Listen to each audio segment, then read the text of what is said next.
All right.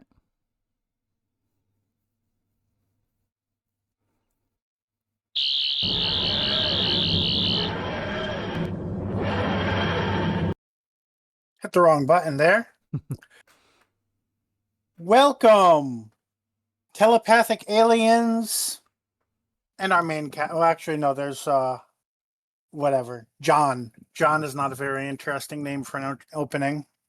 But welcome to episode 548 of an Unearthly Podcast, streaming live on the 20th of September, 2025, and featuring K-9, The Custodians, written by Shane Armstrong and S.P. Krause, and starring Robert Maloney as Professor Griffin, Keegan Joyce as Starkey, Philippa Coulthard as Georgie Turner, Daniel Weber as Darius Pike, and John Leeson as the voice of K-9. I am Bill Sylvia, the One in Black. Aaron RomeoMoon Burke is with us in spirit, but is too busy with work to be here in person, or via voice anyway. And with me is Alex Fyrehart. Hello. So I've spent most of today suddenly remembering that the Undertale anniversary stream was happening. So I had planned for a day where I would be setting up on the podcast, or setting up the podcast, and then also catching up on work that I haven't done this week. And I'll mention why about that later. And instead of catching up on work I haven't done this week, I've been in a chat watching the Undertale anniversary event because, of course, they add enough new content in there to keep things interesting. Why am I behind on work? Well, on Tuesday, I took a shower, and apparently my body decided I was too old for the shower bullshit. And putting on my pants caused me to randomly pull a muscle in my lower back, or I don't know, multiple. I don't know muscles. I don't know how pulling them works. I just know that it was shooting pain. I did finish getting dressed, and then I sat down, and I was still in extreme pain. And then I stood up from sitting down, and it was much, much, much worse. So I called out of everything that day. I did still do. Thankfully, on Tuesday, my tutoring job is written feedback, so we can either do that in person or online, from anywhere, because it's written feedback. And it's like I spent 2.5 hours doing my 2 hour of work, and I was in pain the whole time, just sitting at my desk because even though they say slouching is bad for your back, when you are in pain, sitting straight up is as painful as standing. So that was not fun. And then Wednesday and Thursday, Wednesday I basically did not leave my couch. So Tuesday night, what I realized was getting into and out of my bed, because it's one of those, it's not a bunk bed, but it's somewhat elevated, because the dresser is underneath it. Getting into and out of that was torture. It was not worth trying to. So I did eventually calm things down between heating and icing and taking ibuprofen, alternating ibuprofen and acetaminophen. I was able to get some rest on Tuesday on the couch. Wednesday, what did I do? I think I was feeling well enough to go into my own bed on Wednesday. And it's kind of where it is now, where it's like getting into and out of bed hurts, but it's not like, oh God, it hurts so much that it's really hard to walk to the bathroom, which is, that is what it was like Thursday, first thing in the morning. But by Thursday night, it calmed down that I was able to sit down, and I had a research deadline on Thursday night. So I spent all of the time that I was capable of sitting at my desk doing that research deadline. And then on Friday, I went about life as normal, because I Googled it. Apparently it is better to, once you're physically capable of going back to work, if you don't have a super strenuous job, to go back to work, because it's better for your body to get used to moving rather than getting used to lying down all the time. So it's not like everything is gone, but it seems like staying home an extra day would not have made it any better. So that's been my week. How about yours? Um, well, I actively avoided taking on extra work on Friday and Saturday because I guess in similar pain related stuff, lately I have been getting, while my dad is in Europe for a couple of weeks, um and my mom just is not really keen on driving anymore, which, to be honest, this year probably would have been the last year she could because of how her eyesight's getting. Um, like in the sense that like she probably would have had to hand her license in because they'd be like, yeah, you probably not, shouldn't be legally driving with your eyesight, especially at night. Um,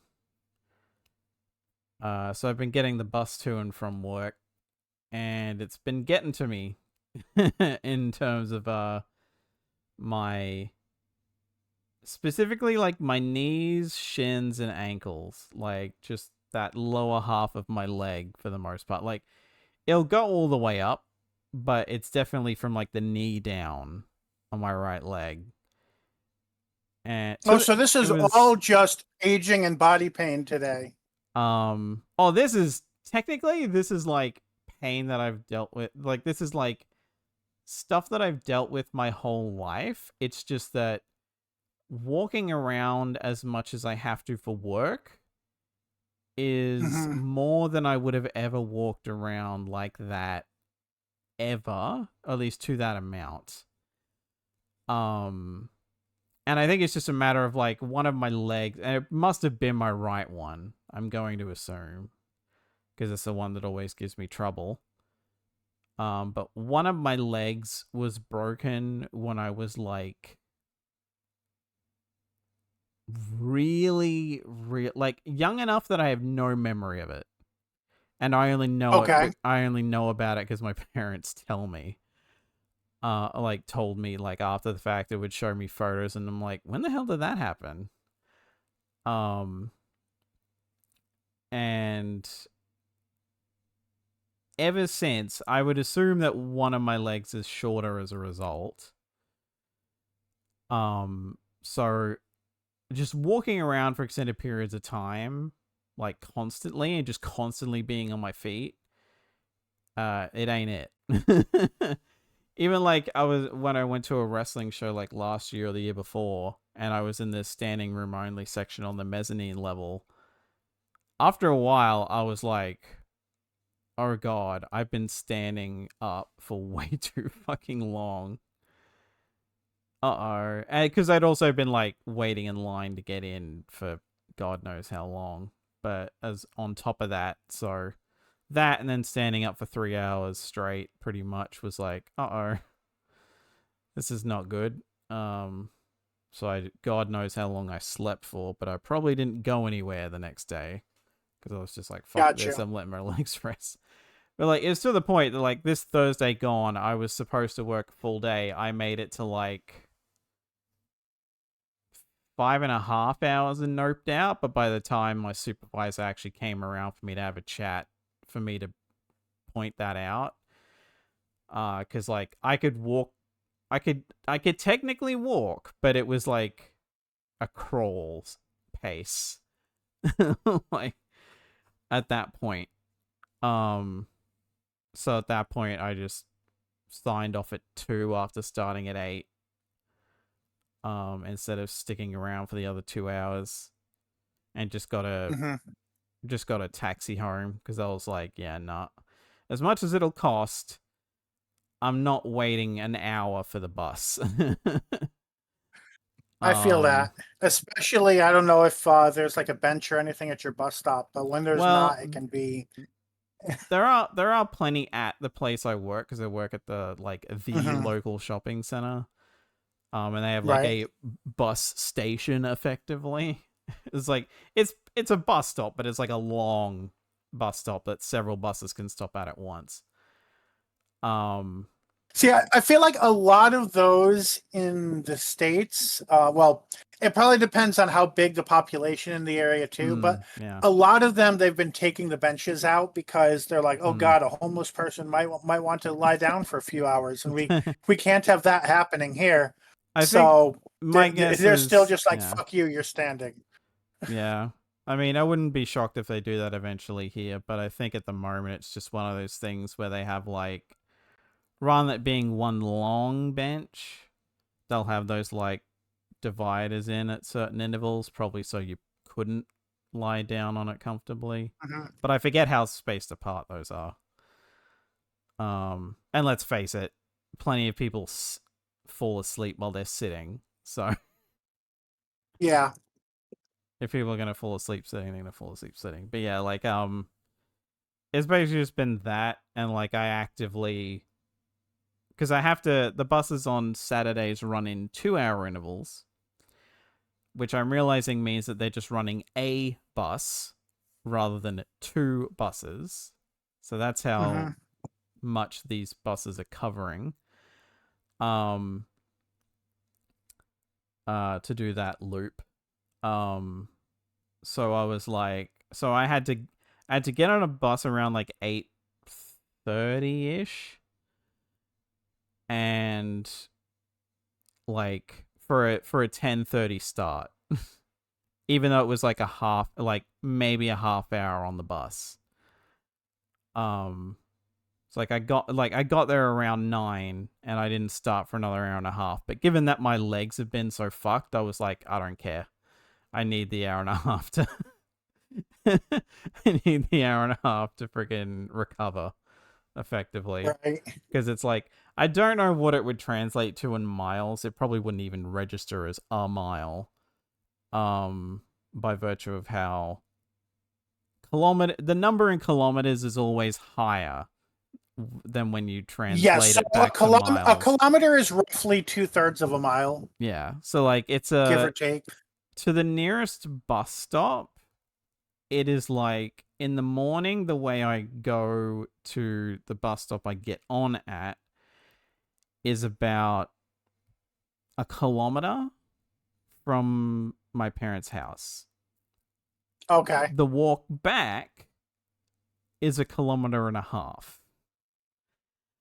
Sorry, and like, if I was actually pacing myself, it probably wouldn't be that bad. But I would either have to have applied sunscreen before leaving work, or like, because I would be taking my sweet ass time, or like wearing something that would mostly cover me.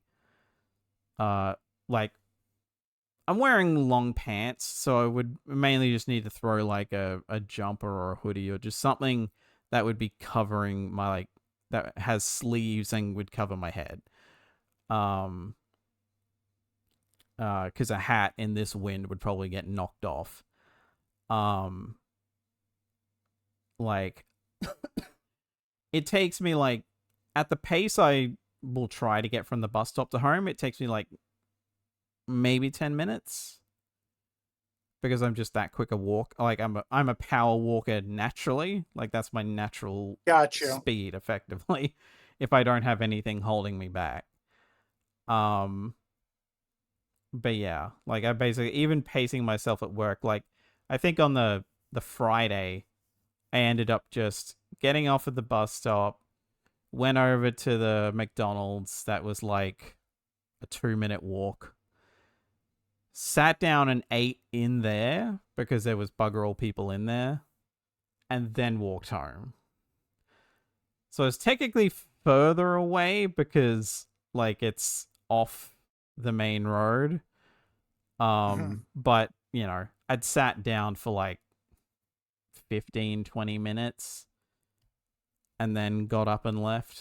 So I at least got like a bit of a rest before making the trundle home. And of course, there's no footpaths after a certain point very early in that walk. So I'm walking on uneven ground or the road as well. So, but yeah.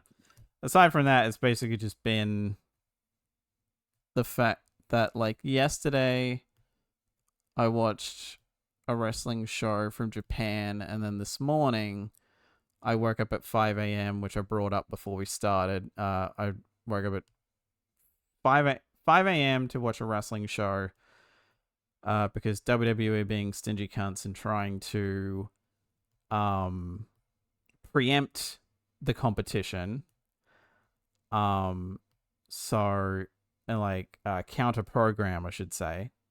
And so they went like, okay, fine, we'll start it. It was like 2 or 3 p.m. local time, wherever this was. Like, they were in Toronto, Canada, but I don't know what North American time zone that fell into. I think they might have said Central, but I don't know. Let me see. So Toronto is Eastern time. So that's 1 hour ahead of me. Yeah, they where I used to live up until 2 years ago. They finished like, let's see, 3 hours ago, I think. So I was like, oh, thank God, I've got plenty of time to like come down from that, rewatch the episode, get a bunch of other stuff done because I've got some washing on and stuff. And all that. So I was like, oh, thank God, I have plenty of time. It's not like finish that, immediately jump into this. Right. Meanwhile, the stream I was watching is still ongoing. So I had to pretty much like, once 10 o'clock hit, I cut it off cold turn, ripped the bandage off. Yeah. Because I'm like, if I wait until you join the call, then I'll be coming up with excuses not to stop yet. So I'm like, just gotta go. And think we've gone long enough. Yeah. So on tonight's show, we've got some birthdays. Thankfully, no lost stories. Some good amount of Doctor Who news, in part because I'm integrating Radio Times into our regular news flow. So we'll see how we feel about that. Then we've got, I don't think we have any Geek Talk. Yeah, then we have our summary. I'll be trying to do a quick summary. Then a review, final thoughts, and ratings. Birthdays are yours. Okay. Once again, thankfully, I've got these in separate things, so I can look at the run sheet without messing up stream. So first up we have 3 birthdays on the 9th of September. First up we have Julia Sawala, who played Emma in Curse of Fatal Death. Most people, at least that I know, would know her mostly from her appearance in Absolutely Fabulous as Safi. She turned 57. Also on the 9th, we have Hugh Grant, who played the 12th Doctor in Curse of Fatal Death, turned 65. And the last of the 9th of September birthdays, we have Janet Fielding, who played Tegan Javanka from 81 to 84. And then again in 2022, plus work for Big Finish on top of that. Why does 22 feel too long ago? Like, I mean, it's 3 years ago at this point. Like, I guess it hasn't. I guess it's been 2 seasons of Doctor Who, so yeah. But yeah, Janet turned 72.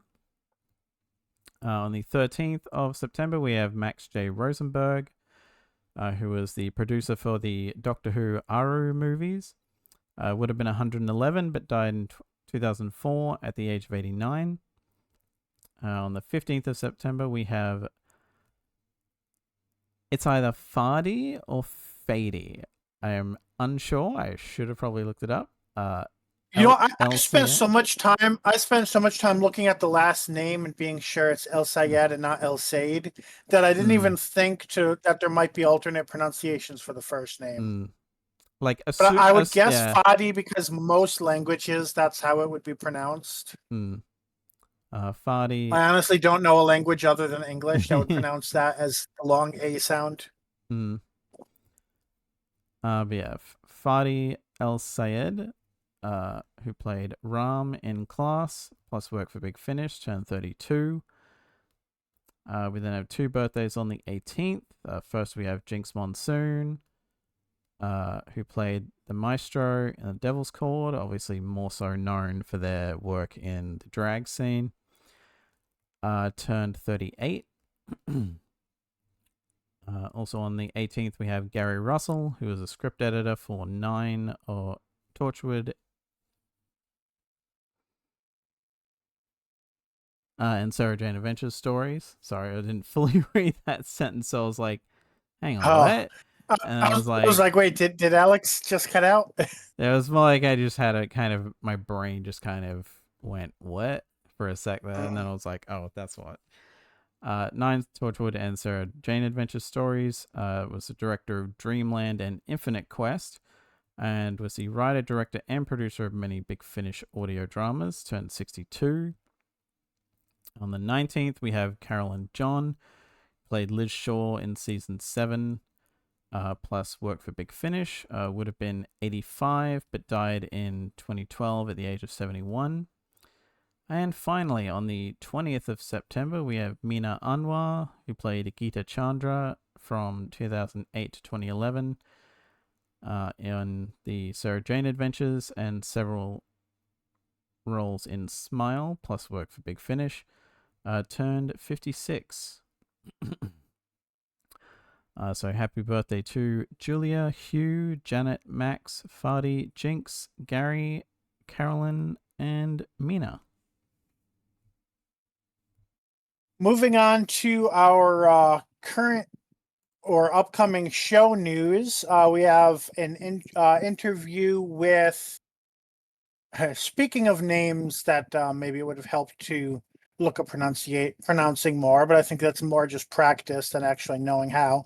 Gugu Mbatha Raw gave an interview about the war between the land and the sea. So a few, looking at what she said, she says, my character is called Salt, which I think we knew that, or at least we had, we're pretty certain of that. She's an amphibian, and she also has a very regal presence. She said, I think RTD is such a clever writer, and I think there are so many layers to the story. There's a love story, and there's the whole 2 worlds aspect. So I think we had kind of gotten that from the trailers. Let me see. I actually thought, and there were more quote. Oh, here we go. Another quote. I've only seen little bits of it. I haven't even seen the whole thing myself, so I'm just as excited as the fans to watch it. Okay, that doesn't give much. I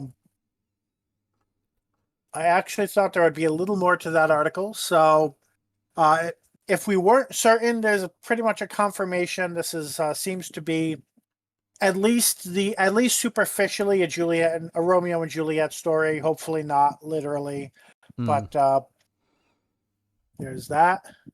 And if we had any question over whether Salt was the character she was playing, it's definitely confirmed now. Yeah. Moving on to current cast and crew news. Russell T Davies is going to be receiving the BAFTA Simru. I hope that's how you pronounce it. It's Welsh, Wales. so it could be anything. Yeah, I'm not sure if it's Simru or Kimru, and I don't think I ever hear anyone say it out loud. I think it's Simru, though. TV Contribution Award.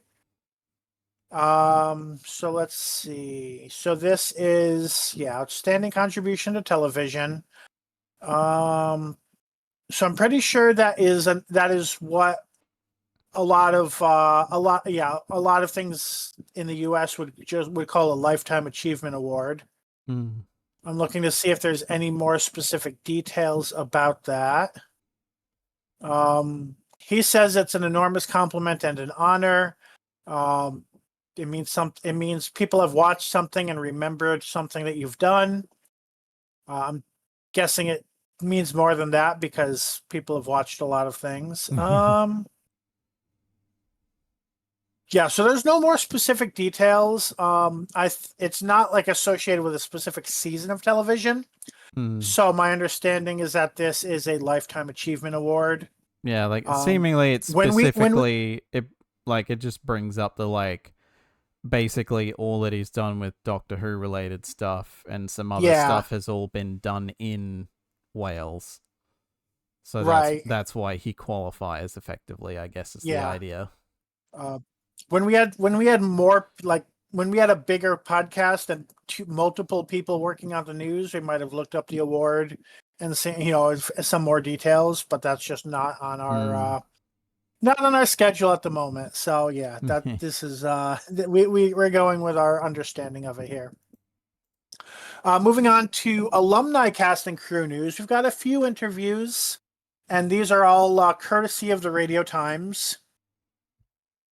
So first off, this is a controversial one, and I kind of wish we had Matt here to see his reaction, because we pretty much, I think we can safely say that a lot the Timeless Child and such happening, and his emotional reaction to it is a lot of why Matt has just no longer felt interested in watching Doctor Who, interested in talking about Doctor Who. And this is talking specifically about things like the Timeless Child. This is Jodie Whittaker, if I didn't say that. So let me go to exact quotes. So this was an interview with Doctor Who magazine. She said, "What's probably very scary as a Whovian writing for your beloved show is disrupting the lore potentially. But having the bravery to do that and to open it up in such a personal way, and knowing that every writer who comes in will do the same, taking their thing that's personal to them and putting it in the show, that's why Doctor Who keeps going, why we still want to watch it. If you only tried to do what's been done before, the show would have died long ago." Let's see. So I agree with everything she said there. I like some Doctor Who fans do seem really resistant to any sort of change, or especially big changes. And I do think it's, you know, it makes sense to make big changes and to keep reinventing the show. Whittaker went on to say that the Timeless Child storyline worked because it was explored over the course of the season, rather than being crammed into the space of a few episodes. Was it really explored over the course of a season instead of crammed into a few episodes? Unless, I wonder if she's partially meaning Flux, because I feel like the original Timeless Child story was crammed into the space of a few episodes. I mean, like it's first teased in series 11, but it's obviously not followed up on until I guess what she means is just the fact maybe she means like that cliffhanger in Spyfall, but that's not dealing with it. That's just teasing it. I mean, I guess it's a matter of like it was teased in literally her second episode ever, and then I just realized I forgot to set the timer. Yeah, and then the reveal happens in like the tail end of her second series, and then Flux explores that. So I guess it's a matter of like they don't just bring it up and then drop it, kind of a thing. It's like it comes up and then Flux kind of focuses on it. Is probably what to contradict what I said before. Fugitive of the Judoon was like mid-season, right? Yeah, but even then, that was more the reveal of like, oh, who's this other Doctor? I don't think that was necessarily a reveal of the Timeless Child stuff. It was connected to it, but it was like it was more build up.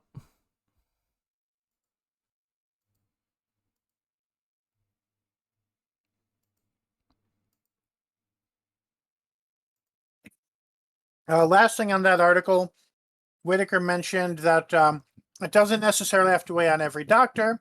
It happened to her Doctor in her time. So it doesn't have to actually affect the experience of every Doctor. So that partially means, right, that Big Finish doesn't need to go back and be like, how does the Timeless Child reveal affect our classic Who stories? Although They're Big Finish, so there's a good chance they will. Mm. Or maybe they have. But it also means, right, like, future doctors don't have to keep going back to that well. So yeah. you don't need to unwrite it to ignore it. Yeah. And you could even have the next 3 doctors ignore it. And then maybe down the line, they're like, oh, yeah, there's a storyline that we think would really benefit from going back to that well. Yeah. And Which, I mean, I think that's part of adding to a series like Doctor Who. Yeah. And I mean, hell, friggin', there was no way RTD was going to ignore it, so I'm not surprised that it has come up a couple times in his second run. If anything, I think people begging him to unwrite it caused him to be like, I'm going to fucking double down. Oh. I will quickly say that that outstanding contribution award thingy, we might have talked about it before technically, because Julie Gardner got it last year. Okay. For being it's listed her as getting it, like her roles or whatever that contributed towards that, being producer and commissioner. So yeah, that would have, I get, yeah. Like, we might have brought it up before. If either Stephen Moffat or another like Bad Wolf producer gets it next year, then I mean, I guess they've all done a lot of work in Wales. All right. Moving on to the next article, but still Jodie Whittaker, and still Doctor Who magazine. She talks about being a representation of neurodiversity, and I have some feelings on this, and I'm sure you do too. Let's see. Jodie said her doctor absolutely exhibited traits of a neurodivergent character. She said, I don't think it was a discussion, but it was absolutely there. The doctor's response in certain situations felt to me so authentically her that it celebrated a neurodiverse character without slapping on a label. It was just the doctor. I mean, it's kind of funny in that way, because you could argue every doctor has been neurodivergent to some degree. It's just she added what degree it is. She added, I absolutely was aware. It's playing it without the label in a way. Just the doctor responds like this. That's what I loved about it. That's why the doctor is such a brilliant part to play. Sometimes we explain certain traits by saying this person is neurodiverse or has ADHD or is autistic. And that can be a positive thing. Explaining is not negative. But with the doctor, it wasn't about explaining. There's a bit more on there, but yeah. So yeah, you're right. Like, generally, I mean, I think that's pretty much been every doctor. Yeah. And I think I see a little of where she's coming from. So not every divergence from the typical needs to always be labeled. And I think there is I think there's a lot of benefit in some portrayals just being like, some people are awkward. Yeah. Some people get overstimulated. Some people, have executive dysfunction or something like that. Yeah. There is strength in that. But one comment on that is this is something that sci-fi has been doing for decades, for at least 70 years. So I think looking at it from that perspective would be saying we haven't progressed, we haven't moved on. We're still sneaking it in under the radar and being afraid to label it. And what people are noticing is that there's a lot of autistic coded characters, sometimes probably even unintentionally, because a lot of writers are autistic. But very, very few that are actually breaking. Like, there's a lot of, I resonate with this character because they have traits like me. Yeah. But very, very few, especially well-written ones, because there's so few in the first place, few characters who can say, this character is autistic. People who think autistic is a bad thing can look at this character and see the positivity in them. There's a very little of that. My second major reaction to this is, but it is explained, because there is a label we associate with the Doctor and Spock and a lot of other autistic coded characters. The label is alien. And going back to the stigma thing, the fact that alien is the label that is usually applied to autistic coded characters, yeah, when we resonate with the character, it does not bother us. We say, I like that character. They have traits similar to me. Yeah. But for a lot of people, they see, oh, only aliens, according to my knowledge, because as much as people say people know the difference between fiction and reality, that only applies to certain things, and fiction is still a part of our socialization and our understanding of what is normal. Yeah. So when people see, okay, in the world that is normal, in the world that is expanded upon by fiction with fictional elements added to it, when the only people that act in certain neurodivergent ways are aliens or are robots. Yeah. So there is a label, and it's not one that's breaking down stigma. So like it's I think it can celebrate having a character that is similar to me, but it is not. It's not the end all. So I don't like. Maybe I'm overreacting, because maybe slapping a label on is not meant to be as negative or strong of a statement as I interpret it to be. But it comes off to me as a negative thing, and that's why I felt like I should respond to it. Yeah, I mean, to me, that wording comes off as clueless neurotypical person. Not realizing how that might be taken in terms of how she worded that. But like, I mean, it's kind of funny, because when you think about it, the most alien doctor is still Tom Baker, and I'd probably call him the least like either autistic or whatever coded. It's a lot there's a lot of ADHD. You know what I mean. Like, he's alien. I'd think more of him as alien than I'd think of him neurodivergent in terms of what he is specifically going for. Yeah, that's fair. And I think he's intentionally going for that. Yeah. Whereas, I mean, like, it makes me think of, like, I remember I've watched a bunch of the Star Trek movies. I've maybe like seen like an episode of Next Generation before. I remember reading something where like the writers were apparently noticing that a lot of autistic people were relating to Data and going, and they apparently had a conversation. Do we lean into this reading that we accidentally stumbled onto, or do we just keep writing him as they were, and they just decided the latter, to just not lean into the autistic reading and just write him as they were writing him?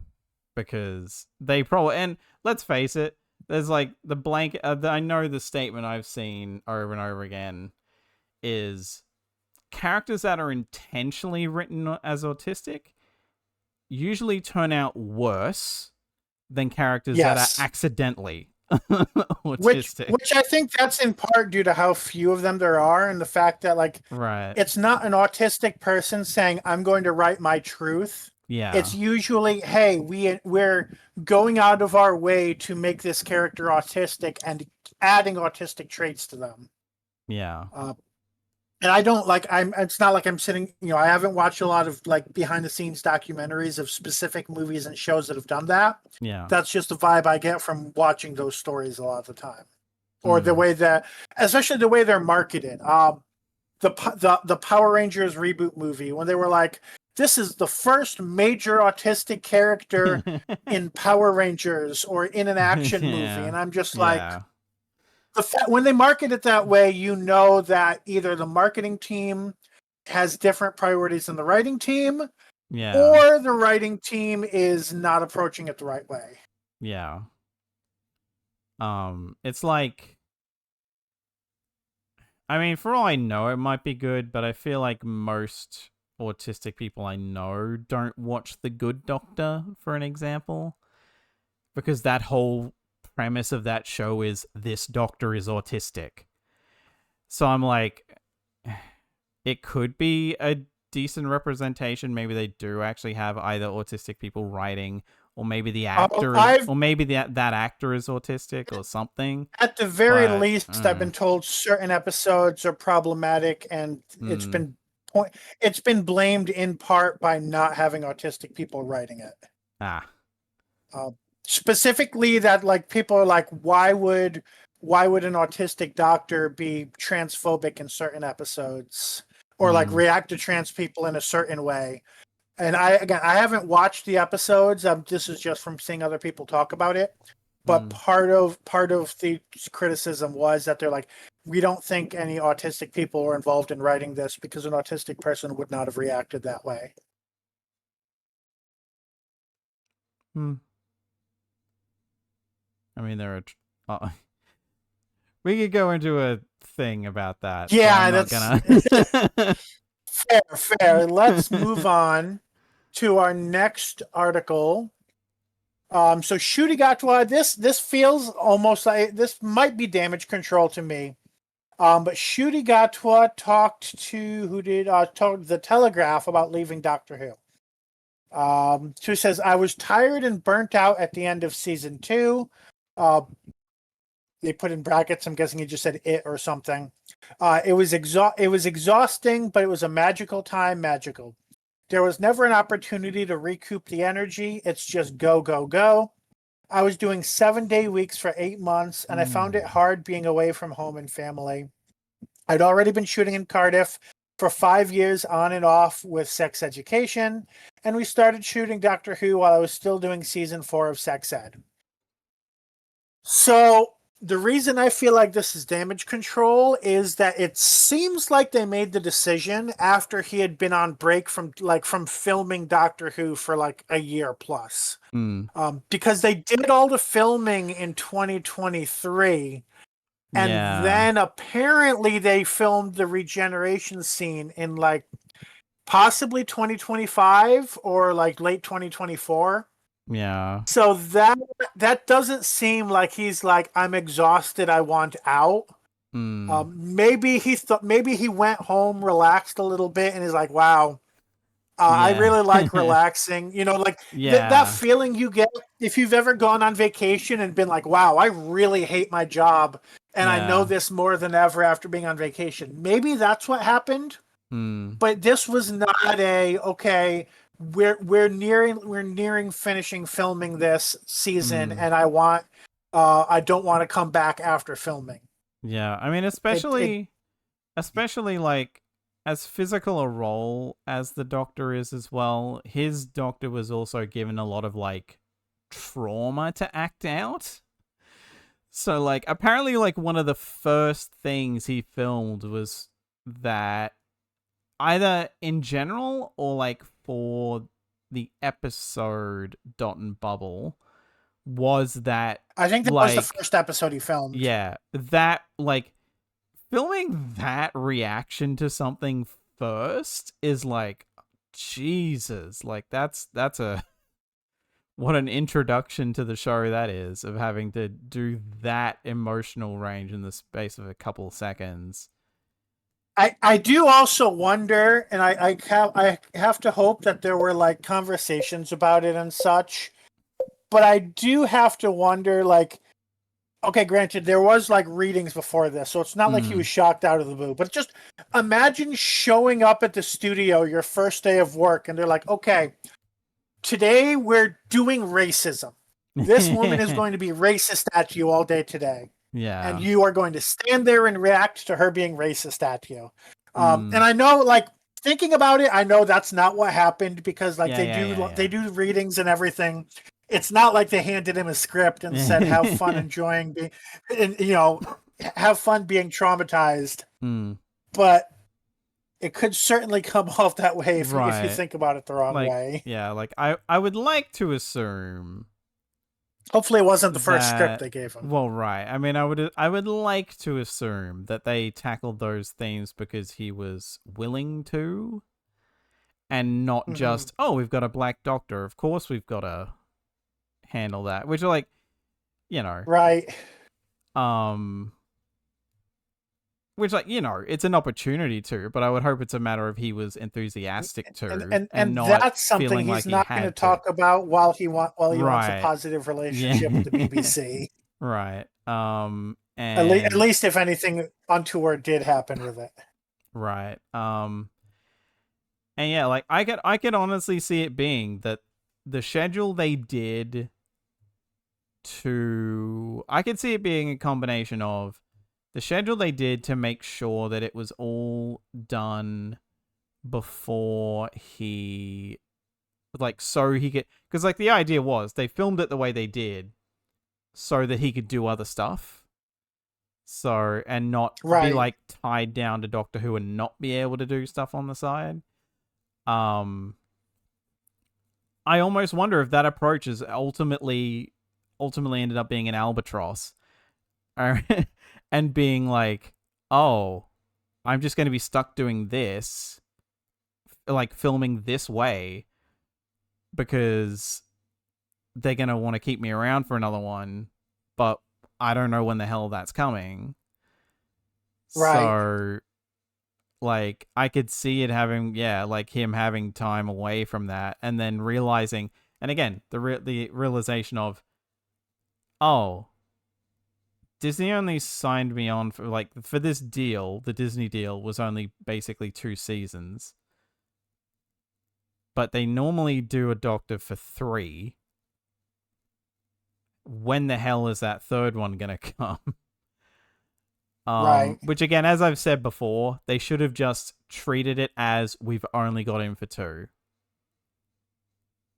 and because that's kind of the problem that fucked them. Is, like, I would have at least, I would have done, instead of, like, for all I know, War Between the Land and Sea will be great. I don't know. It hasn't aired yet. But I would have done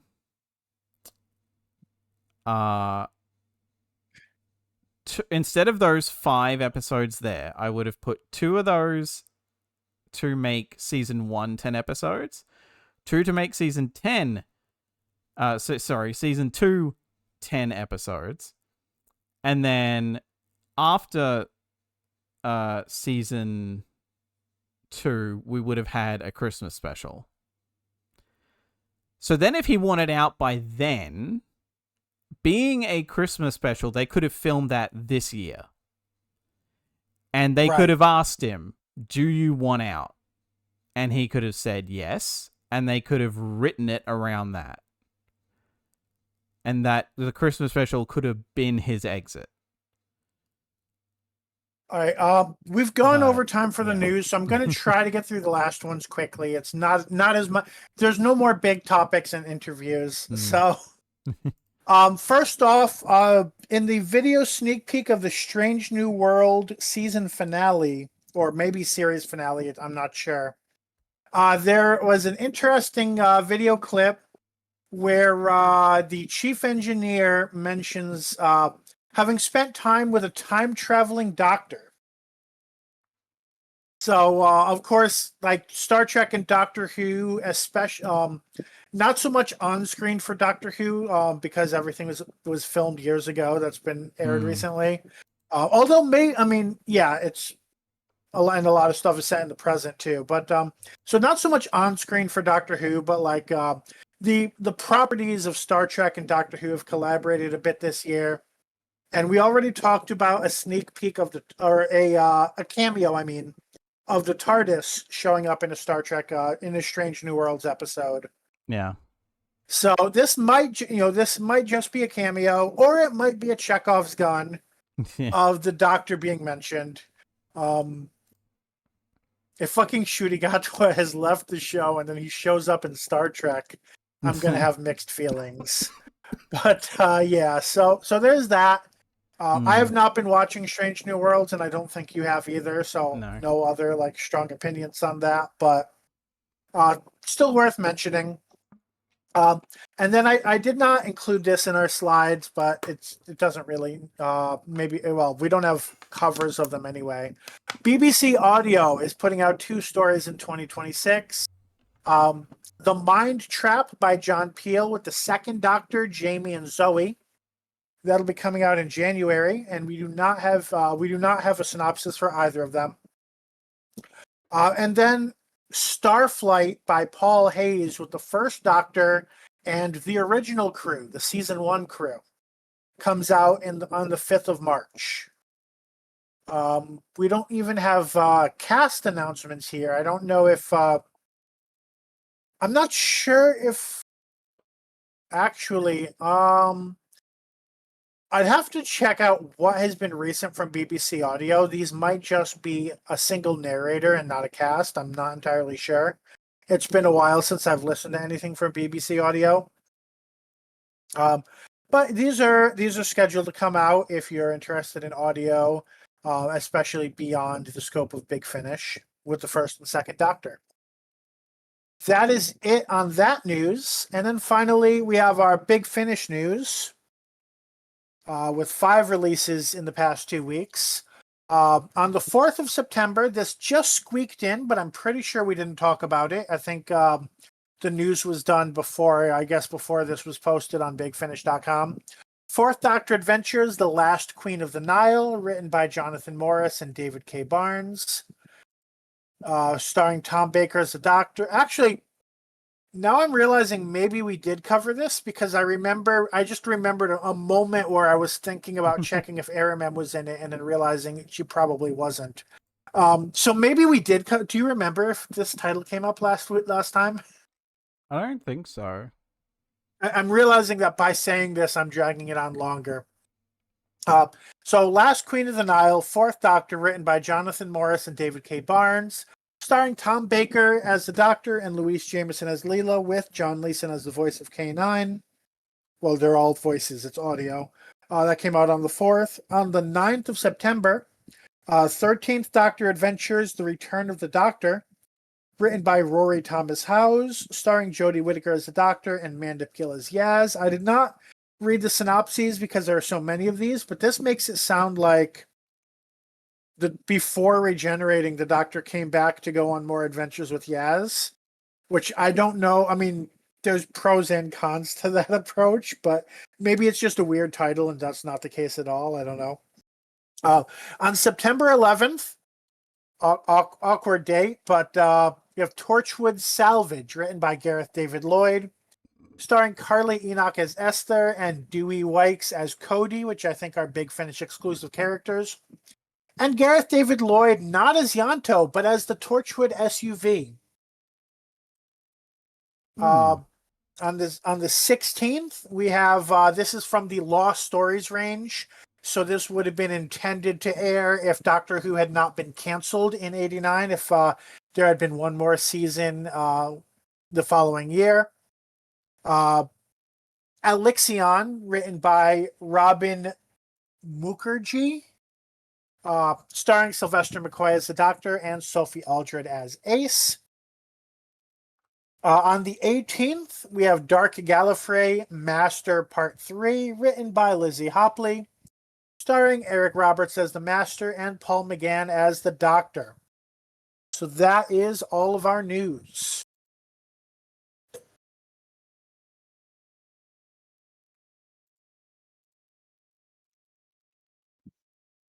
Okay. Which brings us on to the episode summary. Yep. So bring that back down to 5 minutes.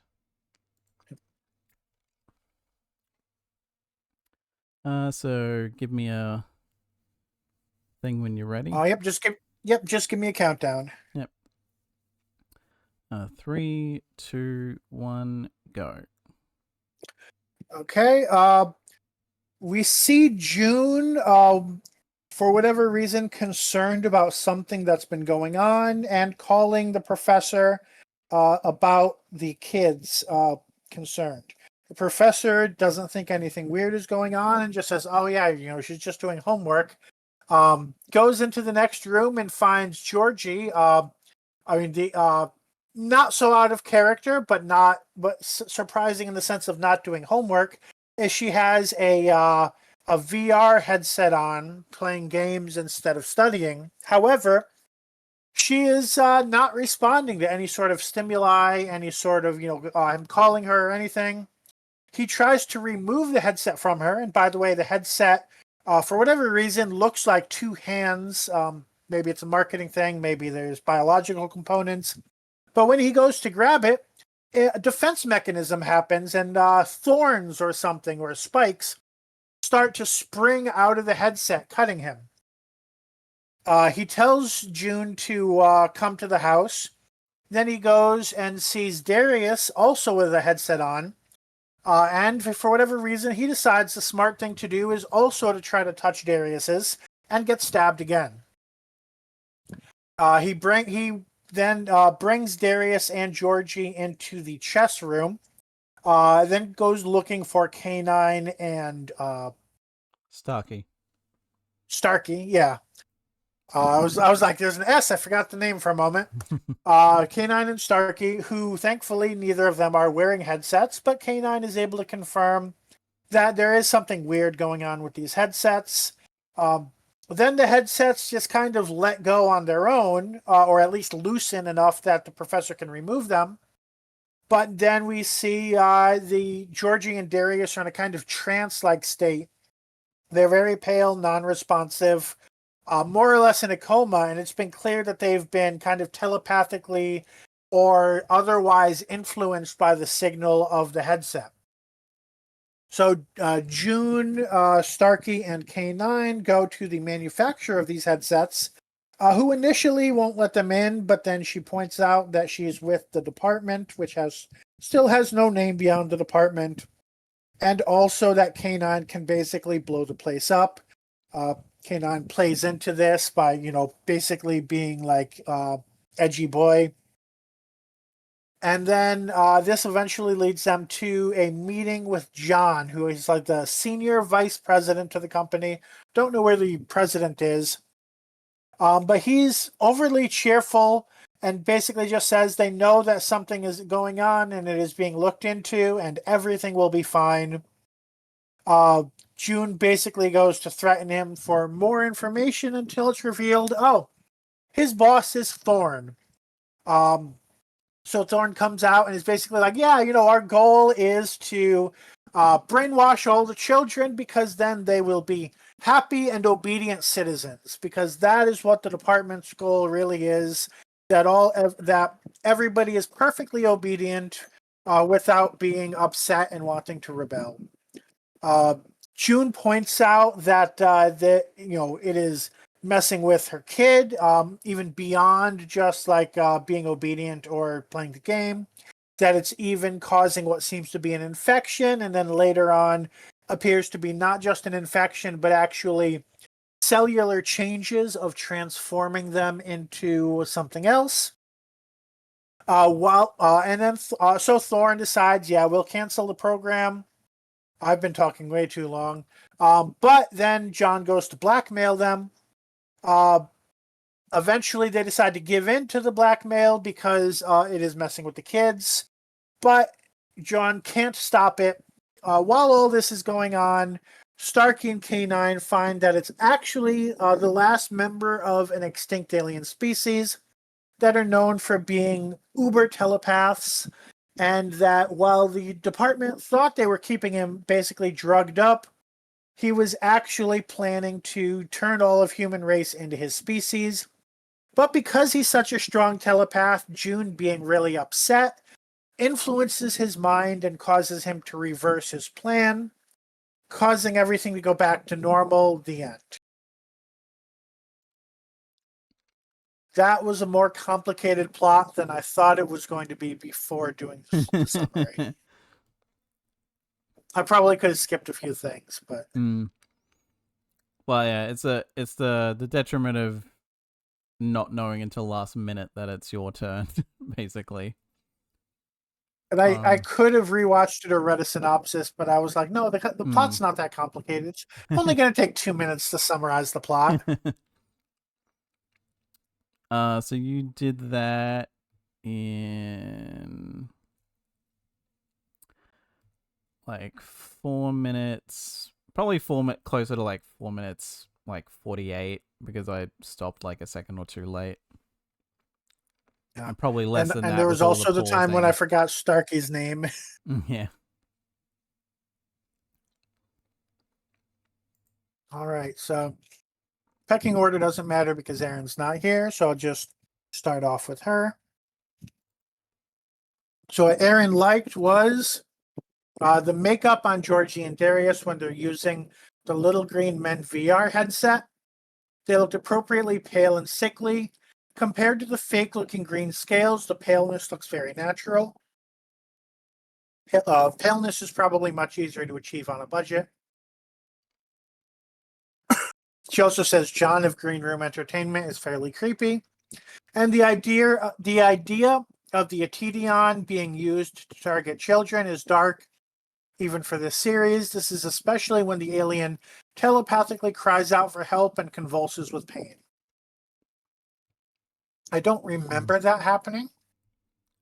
Was that the flashback, or was that at the end? There's a bit where it first mentally interacts with Starkey, and he's like, "I can't help you, mate." Okay. But Before he takes over Starkey's mind. yeah. But I think it's like initially at first. I think it's Oh, actually because more Starkey like, wakes him up, right? He undrugs him. I think so. Either that or just Yeah. realizes that they are there in the room with him. Gotcha. Oh, but yeah, I guess Starkey being upset would cause an Atedion to be in pain. Hmm.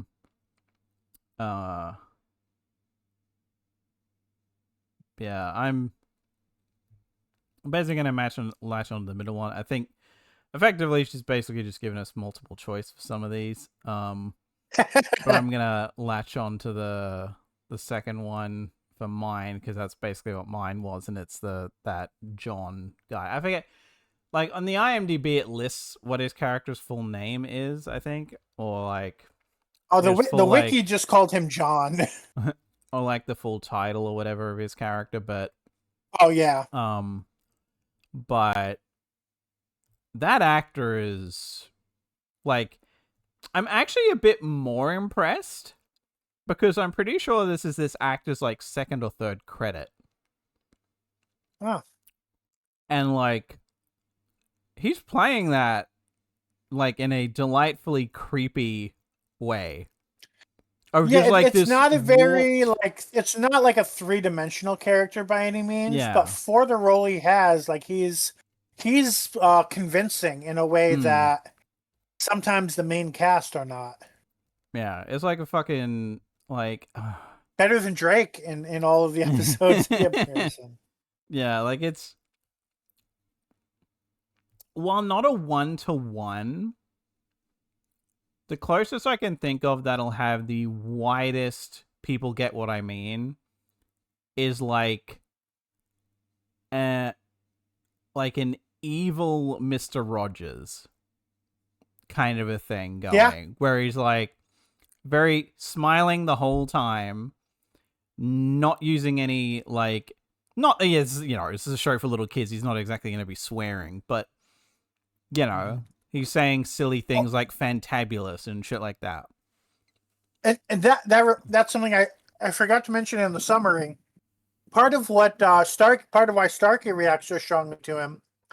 These are basically the people. This is basically the company that they use to when there are problem kids that are acting out in school or not behaving right. Yeah. They basically send them to get brainwashed by this company.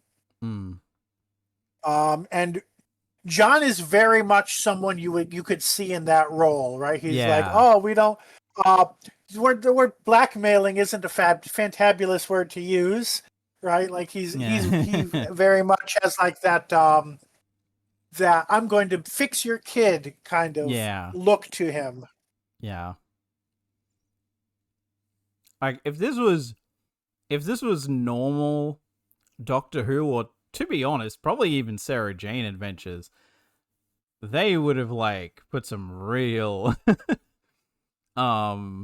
menace to like underneath what this guy was doing. Like, not that this does like especially bad, but again, like this guy is like, again, second or third, at least credited that I could find on like his IMDb or whatever. Yeah, it looks like Very after good. this, he was the main character of I don't. Did I close? Oh no, I think I did close. It was either he was a main character, but it was a voice role. So I don't know if it was an animated show or what. But he did 135 episodes of that. But this is before that. So yeah. So unless he did a lot of stage work, then he was pretty novice. Yeah.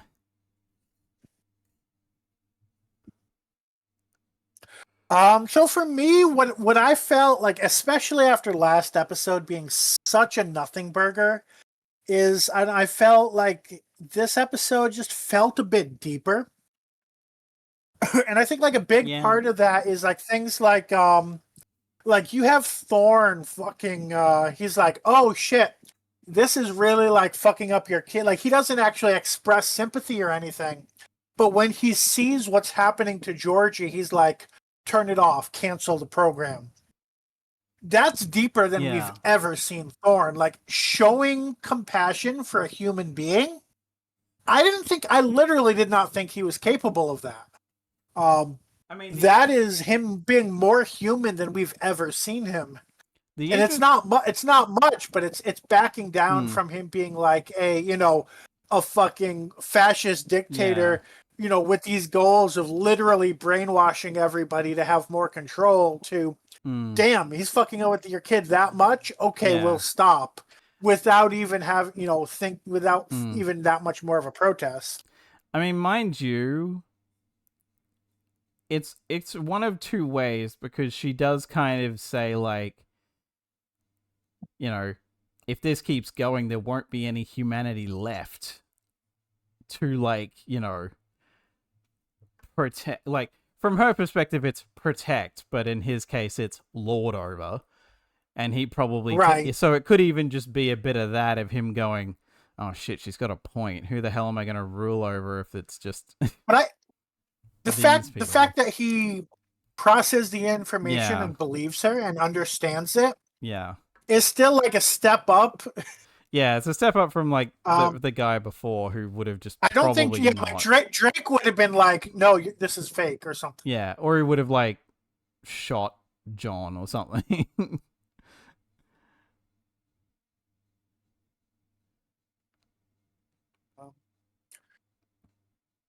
Moving on to what we dislike.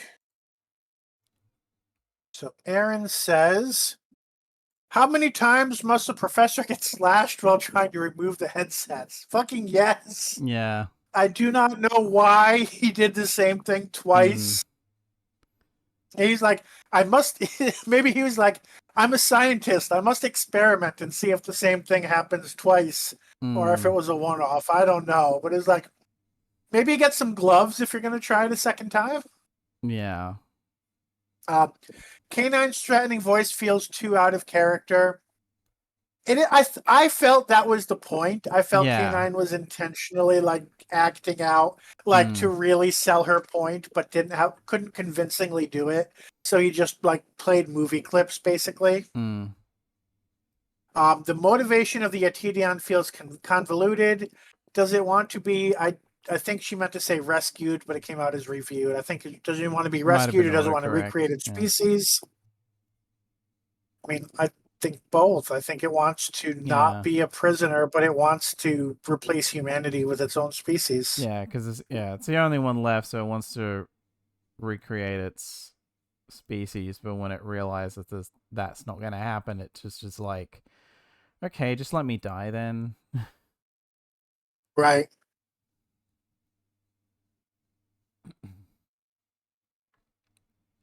What did you dislike about the episode? I mean, I kind of brought it up in like the one thought that I put in this spoiler chat yesterday, but like, why the hell is June with the department at this point? Like, like, does she not like it's very much like not an exact one-to-one because different kinds of controlling. But it's like that, what is it?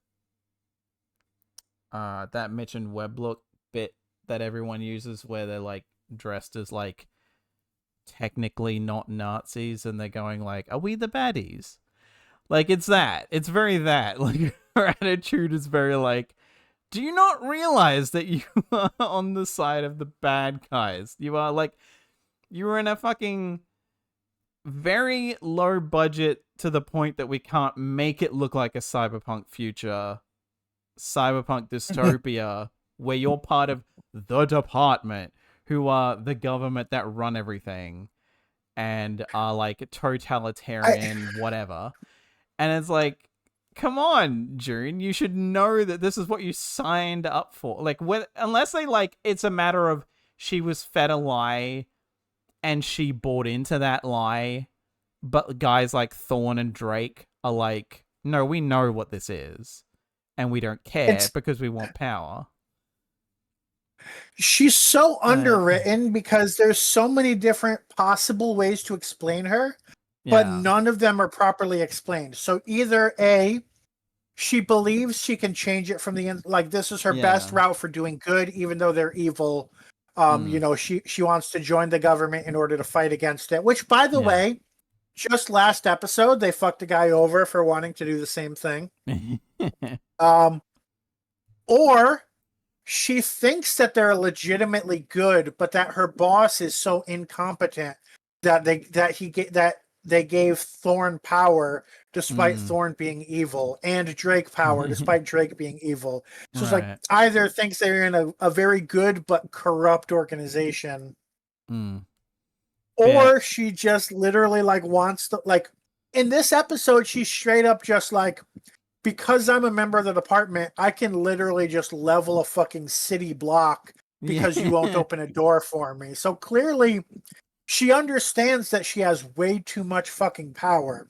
Well, it's like, it's not even that. Like, the first time to get into the building proper, all she even has to repeat is, I said of the department, and they let her in. And then the second time, when they get to where John is when they're like, if you don't do this, I will level this building. Right. So it's like, you know, at first it's like, oh shit, it's the government. I can't I can't leave them outside because that's not going to end well. And then the other thing. So it's like, it's like, come on, June, you have that much power to make that threat and it's believable, and you don't see anything bad about it. Like, again, like, if the idea is that, I honestly kind of wish, because it's been so long that maybe I've forgotten, maybe she was more hardline at the start, but it would make so much more sense if that she was just like ride or die for the cause at the start, and was gradually being deprogrammed just by all this shit that's going on. And realizing that, like, through her daughter, realizing, oh, fuck, this organization is fucked.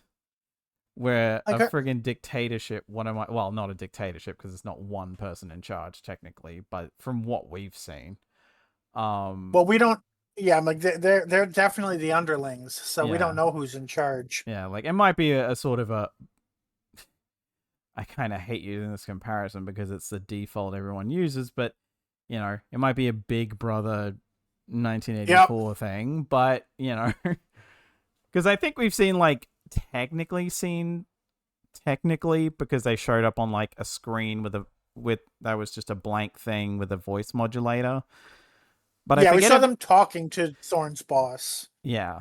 And that might not even be, like, the end-all be-all boss. That might just be, like, who he directly answers to. Right.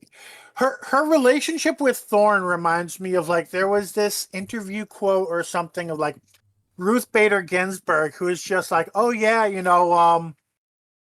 working with people like Scalia or Thomas, who I just realized you're not American, so you might not be familiar with any of these names, but Supreme Court justices who have fought for like, you know, equality and, you know, civil rights, who will like, you know, basically going, you know, working with and like maintaining a friendly relationship and going to lunch with these other Supreme Court justices who are like, we want to reverse civil rights and basically go back to 1830. Yeah. And, you know, maybe reinstate slavery, who knows. And just being like, yeah, we have, you know, we have these completely opposite moral values and we should hate each other's guts, but we're coworkers, so we like each other.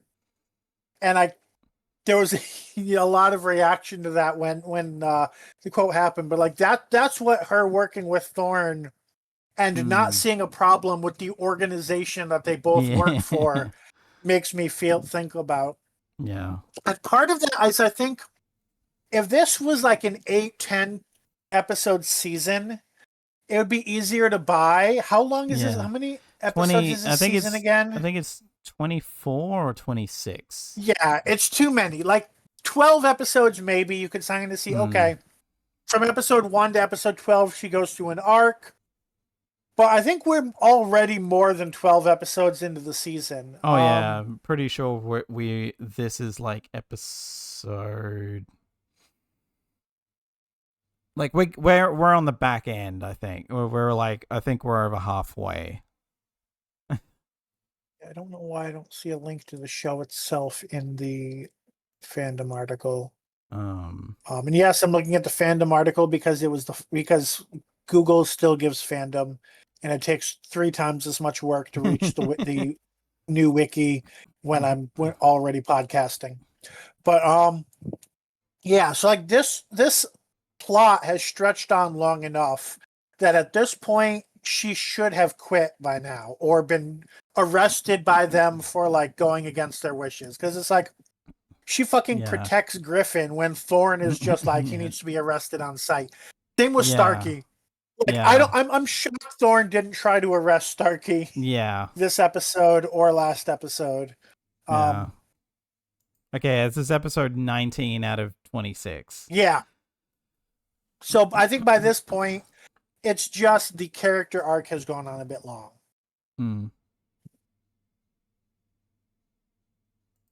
So what I disliked about the episode, and this might be cheating because this might be like we've talked about a lot of things. But I feel like I'm running out of new original things to talk about. But so they mentioned, like Starkey mentioned, how he had basically been their prisoner of their brainwashing before. And that doesn't go anywhere. And I really wish it did, because that would be such an interesting thing to talk about. And I think like they did do an episode, I think, where they tried to like brainwash Georgie or whatever. And I pretty sure that was not that was not the Custodians. That was somebody else who they revealed to be aliens. I don't remember the details. Yeah, I think that was like at the aliens. Yeah, I think that was the like girls' school she was going to. Yeah, exactly. So I really wish we saw more of like that. Sounds like a traumatic fucking experience, and he even said like it messes with your head. Like he had like this knee-jerk reaction of like, holy shit, it's these assholes.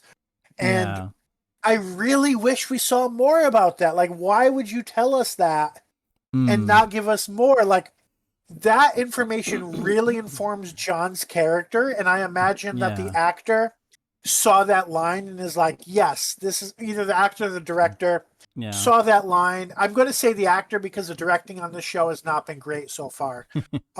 Saw that line and was like, yes, this is how I'm going to play the character. But like, do something else with that line. Like, what do you mean? Yeah. Like the closest I think they kind of get is that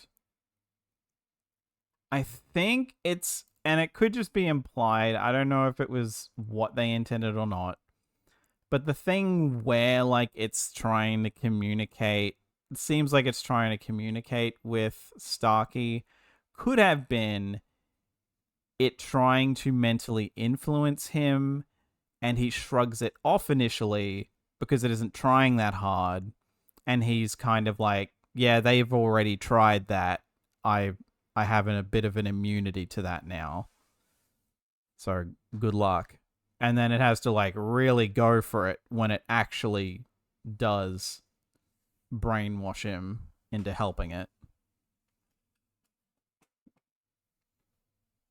That would require them to ever use Starkey's history as something that informs his character abilities. Yeah. Again, they never really do that. Yeah, it's like a discussion we had last week where some of these would be much better if they were two-parters. This probably would have, because you would have been able to like have time for him to talk about his experience with that instead of just bring it up in passing effectively.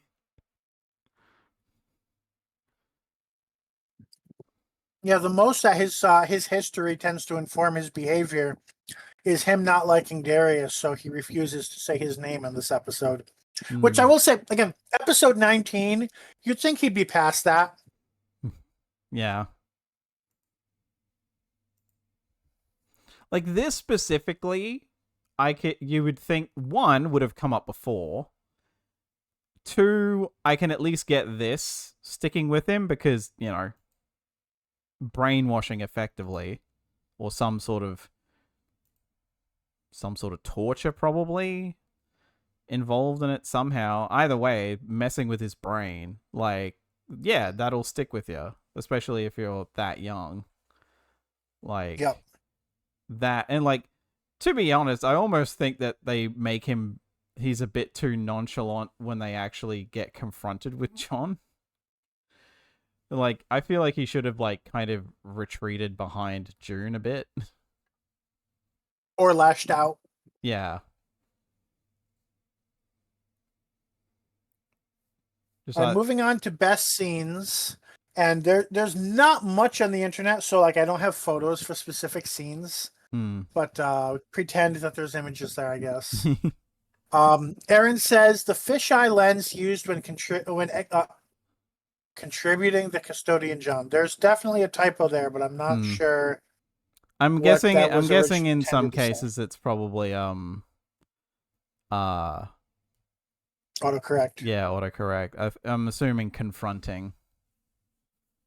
That makes sense. Confronting. Okay. Confronting or contacting, maybe, because like they do like communicate with him on a screen at first, or like see his face on a screen at first, and then see him in person. And then Aaron also says the extortion scene is tense, with John smiling the whole time. It's also great to see John helpless when he realizes he can't control the Atedion. Like, it's kind of funny, like the Thorn realizing that he has no control in this situation is very like the Master thinking that he's in control when he's in an alliance with literally anyone, and then realizing, oh shit, actually no, I'm not. I was thinking that while watching the episode. I was like, this feels so much like the Master being betrayed every time he tries to work with someone. Yeah. Except in this case, it's the one betraying the Master also failing. Yeah. Which, I mean, actually that kind of does happen, but it's usually because of the Doctor. Yeah. not because there's a third betrayal. Right.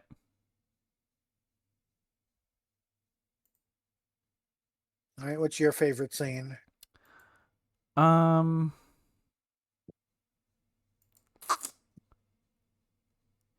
Honestly, I'm gonna go with the second thing that Aaron mentioned, but specifically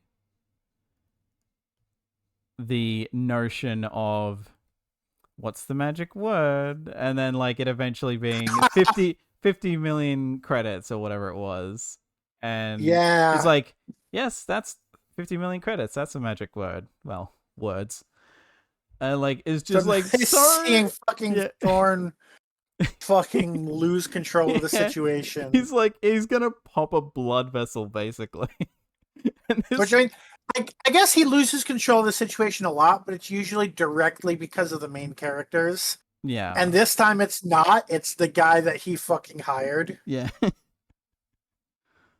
Uh, it's like, wow, I'm an evil guy working with a shady company. Oh my god, I'm suddenly surprised that the shady company guy is Yeah. trying to extort me for money. I guess I don't really have a separate scene to talk about, but I just want to again mention the whole how quickly Thorn changes his mind when he's like, here's video evidence that your so-called pacify the population solution is causing them to lose their humanity. Mm. Because I guess maybe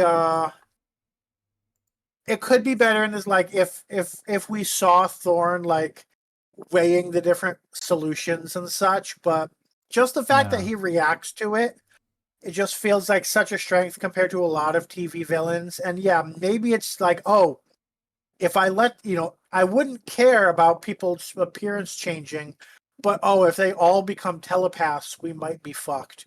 Mm.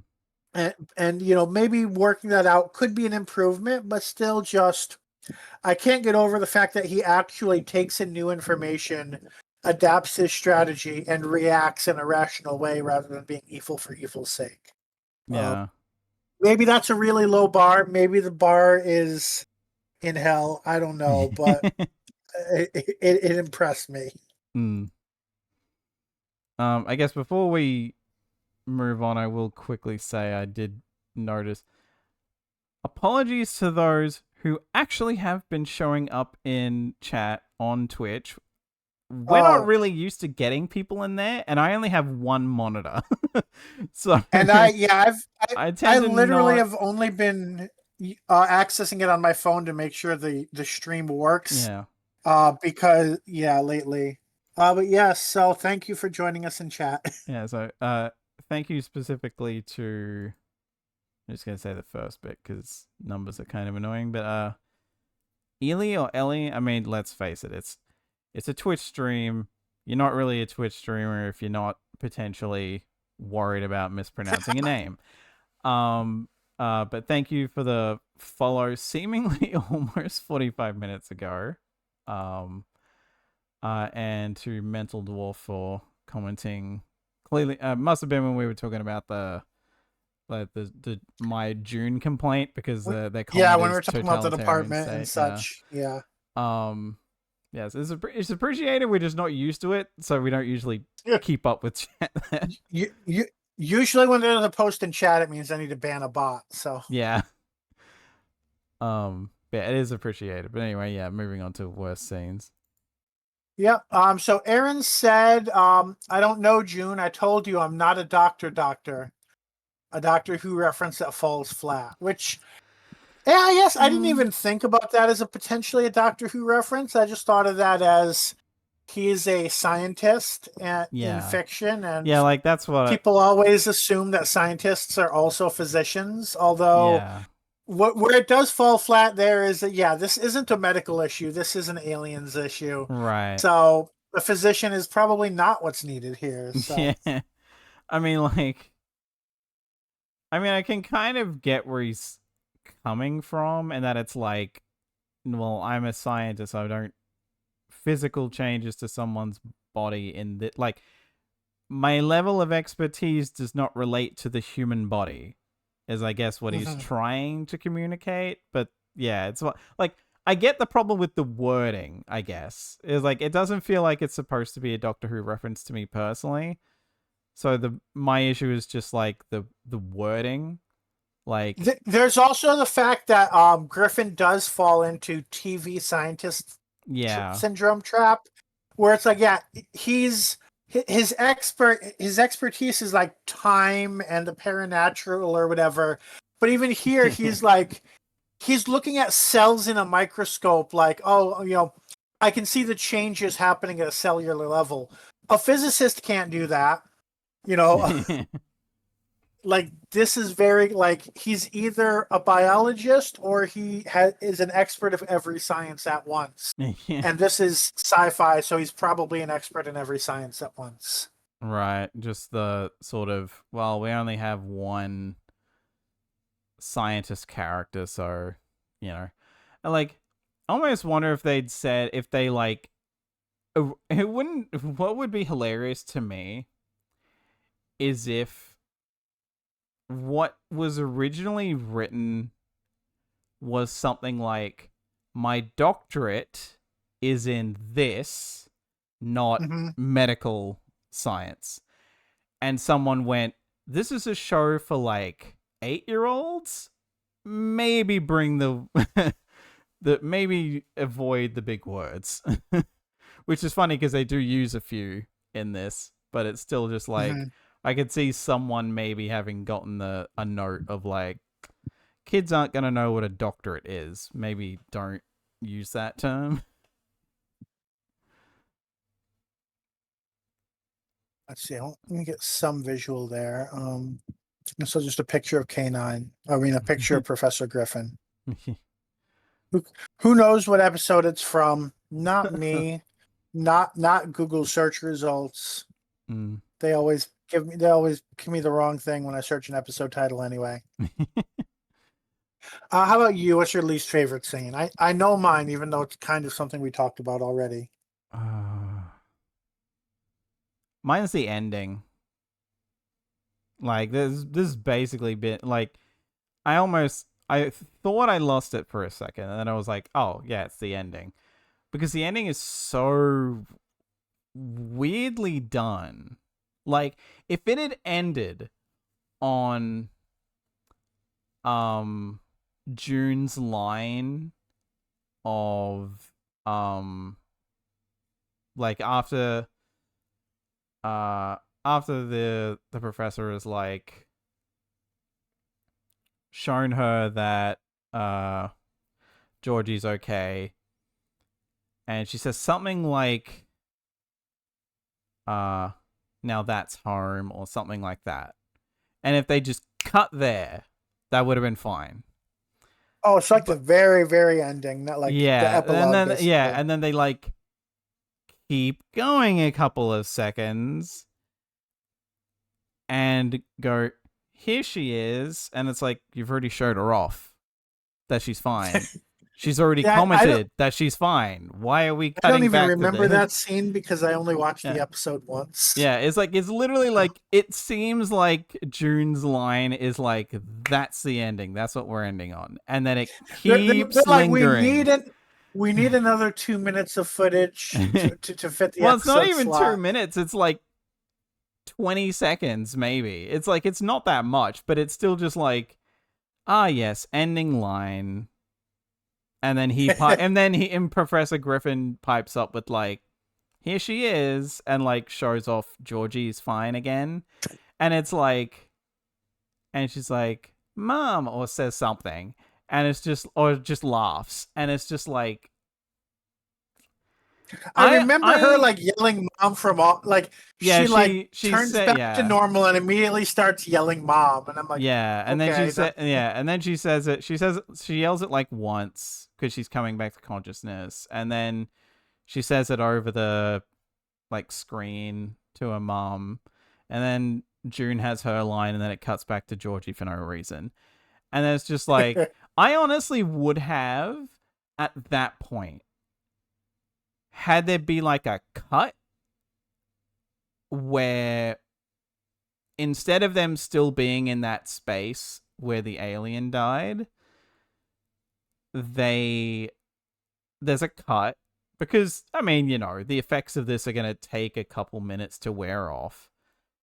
They get back to the mansion or manor or whatever you want to call it, and June just kind of runs into the room, probably having kicked her heels off so she can actually run, and like just like grabs her and just starts cradling her and like crying or something about the fact that she's okay. That would have been a better note to end on. And like maybe like, I don't know, if you want to end on like a kind of jerky moment, you could have Darius kind of chiming in of like, what the hell happened? Like, what happened? I just kind of conked out. Like, because he has, like, no lines in this, I don't think. He's I was just about kind to of say, does punked he even out. have a speaking line in this episode? Like, I don't think I, so. I, I seem to remember hearing his voice once, Yeah, but maybe like once he's like when he's stirring after it's starting to wear off. But yeah, that's about it.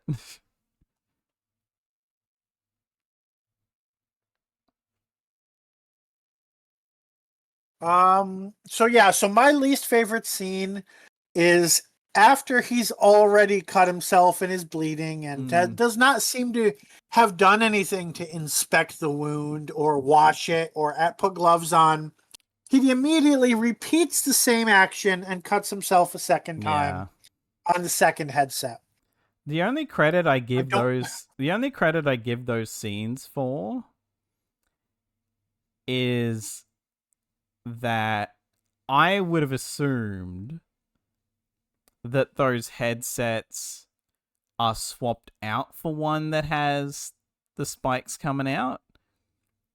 But when you notice him do it to Darius, they come out on screen. And I'm like, oh, that's either a very quick cut where they've just been like, okay, hold there, and then we'll put it in, and that. But that looked like they actually did come out, practically.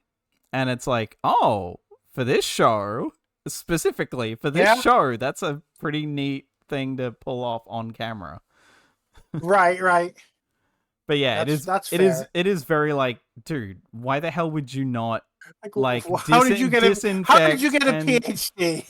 Yeah, like, and at the same time, if you're thinking there's something weird about them, why aren't you wearing gloves? Yeah. Like, especially like after, like, you know what, I'll put it this way. I give him credit, like, I'll give him some leeway the first time because he's more worried in that moment about Georgie. And you don't usually think that a weird VR headset is going to cut you. Yeah. But the second, but it is especially with Darius, like, come on. Did you really think that was going to be a one-off? It's like, oh, I just met this strange species of dog I've never seen before. Oh, it tried to bite me. Well, I see another one. Well, I'm immediately going to try to pet it.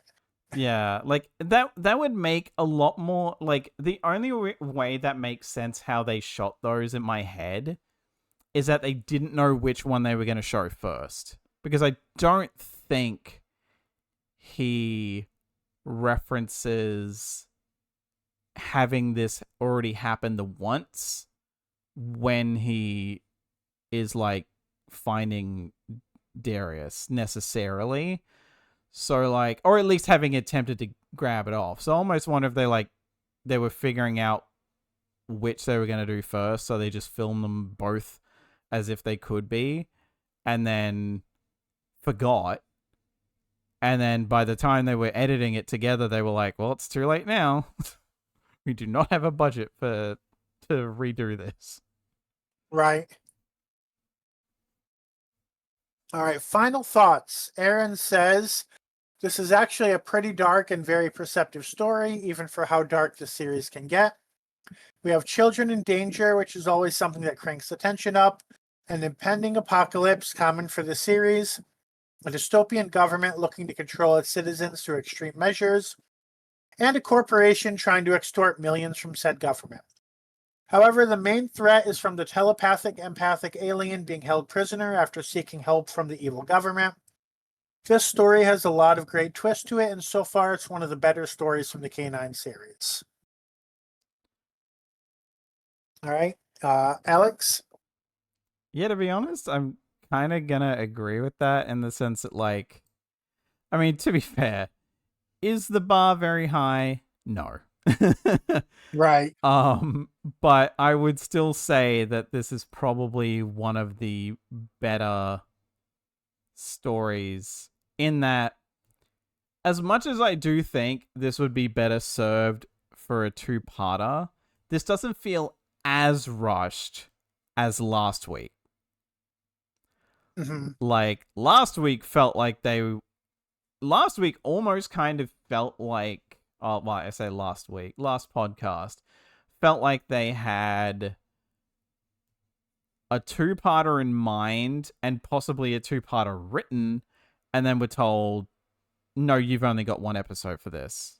And they had to go, uh-oh, let's condense all this into one episode then. Whereas this feels like it's more, this is paced for one episode, but it would have benefited from two. Yeah. Like, this doesn't feel like they were rushing through it necessarily. Because, like, there's kind of a problem with some of these. Like, last week, I don't think was the first time we've encountered that, where it was like, this feels like they rushed it because they knew they only had, like, 20 to 25 minutes to fill. And to get this story across. Whereas Sarah Jane Adventures did, like, 6 stories over 12 episodes. Mm-hmm. In most of its series. And yeah, like, it's one of the better. It still has, like, glaring problems. Like, I feel like this show, more than anything, has been the one where I would, if I was doing, like, video essay stuff, this is the show that I would, like, do a video essay on. Well, not even necessarily, like, a video essay, but that kind of long-form video where I'd be like, here's how I would have fixed this show. From some, no-name amateur writer who's never written for television or whatever. Like, here's how I would have fixed this. And number one would have been, for the love of God, just make some of these 2-parters. Almost, to be quite honest. Like, I think technically we opened on a 2 or 3-parter, but yeah. And again, that actor playing the custodian, like, effectively, I think, because, like, we can basically, if we wanted to, we could even just refer to him as the custodian. Yeah, considering he's kind of the only member of the organization that we see. Yeah. So, like, the custodians are him. Yeah. Well, like a reference to a thing that he's involved with. But yeah, like, he is, like, the breakout performance in this, really. Like, it's basically him, and as much as, like, again, as much as June's whole thing was really bugging me, and I think it probably bugged me back when, like, we were doing this weekly and would cover it, like, a couple, like, 4 episodes of this week to week.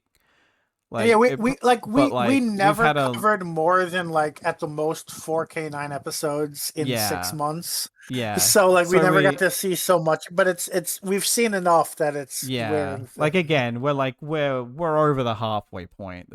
This is episode 19 of 26. What the hell is she doing? But yeah, it's like I still think, like, yeah, this is one where, like, too long didn't read thoughts are basically just solid idea, needed more work. And, like, I don't even really care so much about, like, the headsets being so cheap looking, because it's like, whatever. I've honestly seen worse. Like, legitimately, I've seen worse. The hands are really good. It's more so just the upside down sunglasses thing that they've got going over their eyes that's a bit wonk.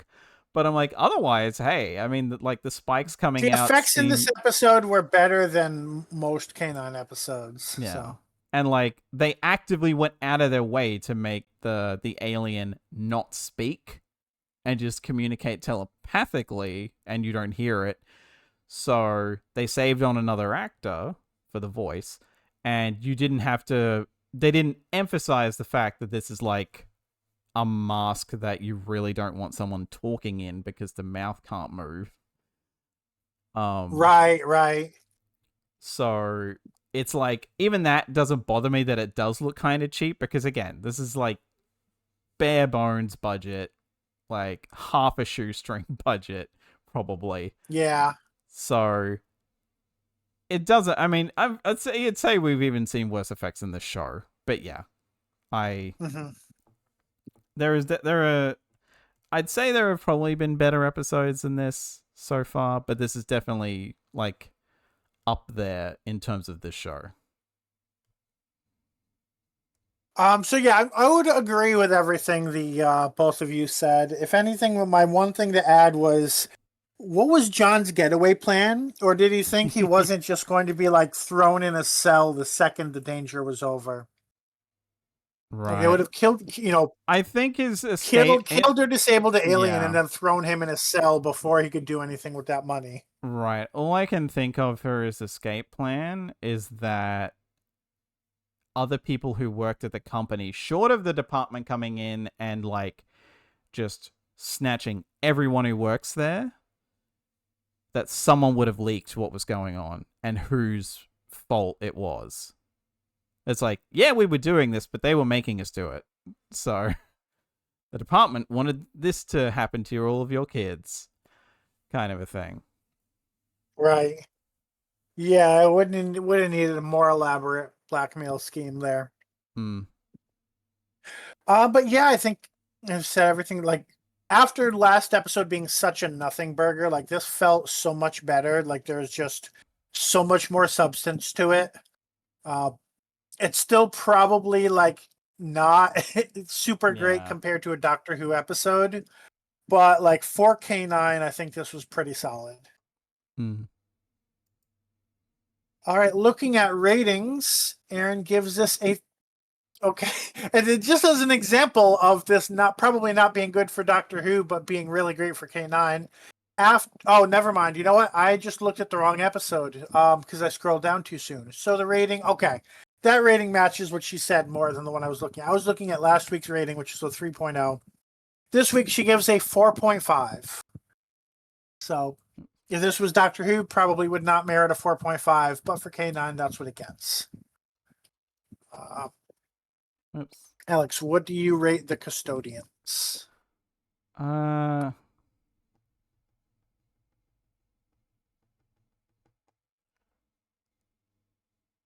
Yeah, I'm wondering how nice I am willing to be because, again, this is like, there's a hell of a lot more potential in this one than not.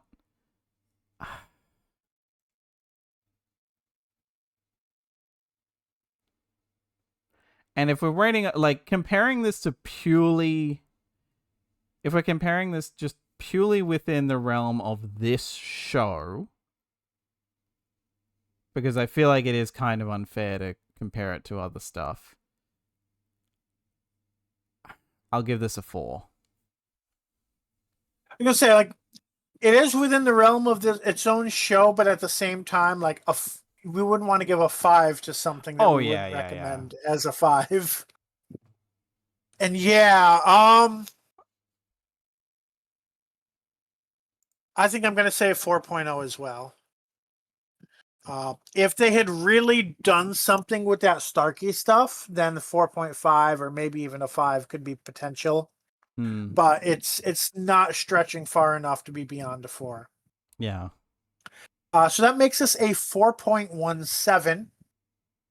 So if I turn to our ranking sheet, a 4.17 is from numbers 171. Oh, something is wrong with the ranking column. So let me fix that.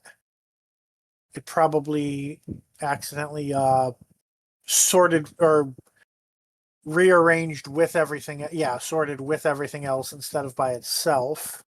Hmm. Okay, and it's still not. Why is it still not fixed? Huh? That's weird. So we have.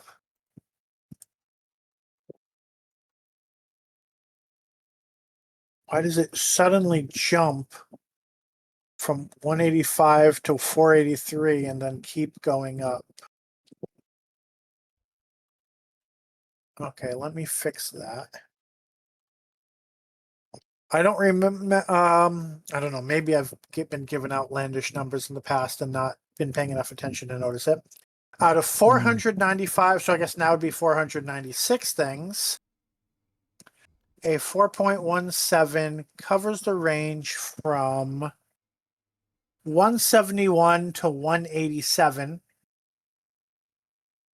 It is on par with K-9 Ouroboros, Black Hunger and the Cambridge Spy, as well as, actually, those are audio. Class Night Visiting would be the other spin-off in that range. It is not as good as Sarah Jane, Warriors of the Kudlak, Sarah Jane, The Curse of Clyde Langer, Torchwood Reset, Sarah Jane, The Vault of Secrets, Sarah Jane, Prisoner of the Jadoon, Sarah Jane, Day of the Clown. There's a lot of 4.25s, and none of them are K-9. It is better than Torchwood Sleeper, Torchwood The New World, Torchwood End of Days. And that's all the 4.10s. If we go all the way down to 4.0, better than Class Co-Owner of a Lonely Heart. Yeah, so that is what we have to say about the Custodians. Let us know in the comments what you thought of this week's episode if you've watched it. Or let me check the chat and see if anyone is giving their final thoughts or ratings. I'm not entirely sure. I can never tell when this app is connected to chat or not using the mobile app.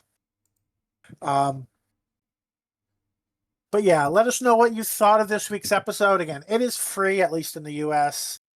Don't forget to like the video if you've listened this far. Subscribe on YouTube to get our exports every week, or follow us on Twitch to get notified when we stream. Next time, I forgot to update this in our outline. Next time, we will continue with K-9 with Taffany and the Time Loop. And give me just a second to get the writers of that and write them down. Written by Anthony Morris and Graham Farmer. And starring Robert Maloney as Professor Griffin, Keegan Joyce as Starkey, Philippa Coulthard as Georgie Turner, Daniel Weber as Darius Pike, and John Leeson as the voice of K-9. We will see you then.